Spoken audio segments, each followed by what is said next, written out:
Villain character చెప్పాలి అంటే ఇప్పటికీ ప్రకటన గ్రంథం వరకు ఎగ్జాంపుల్ తీసుకునేది ఎవరైనా ఉన్నారంటే ఒకే ఒకరు, ఎవరు చెప్పండి? లేడీస్. నేను అందుకే చెప్తానండి, ఈ లేడీస్ని ఎంతవరకు ఉంచాలో అంతవరకు ఉంచాలి. ఫ్యామిలీలైనా ఈ మాట అంటున్నాను బాధపడకండి, ఫ్యామిలీలైనా ఈ మాట అంటున్నాను బాధపడకండి, ఫ్యామిలీలైనా ఈ మాట అంటున్నాను బాధపడండి, సంకనాగిపోవాలన్న వీళ్ళ వాళ్ళే, రాజ్యాలన్నా రాళ్ల పళ్ళు పాలైపోవాలన్న వీళ్ళ వాళ్ళే.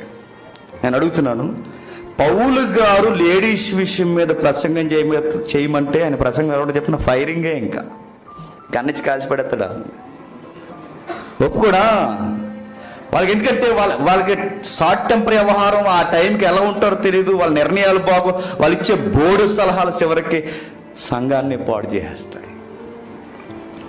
ఒక లేడీ సరిగ్గా లేకపోతే వ్యవస్థ, కుటుంబమే రోడ్డున పడిపోతే, ఒక లేడీ ప్రభుత్వ విషయంలో కలగ చేసుకుంటే, మంచి లేడీ అయితే పర్లేదు, మరియమ్మ లాంటిది, ఎస్తేర్ లాంటిది, శారమ్మ లాంటిది అయితే పర్లేదు, కానీ భయభక్తులు లేనిది ప్రభుత్వం ఇన్వాల్వ్ అయితే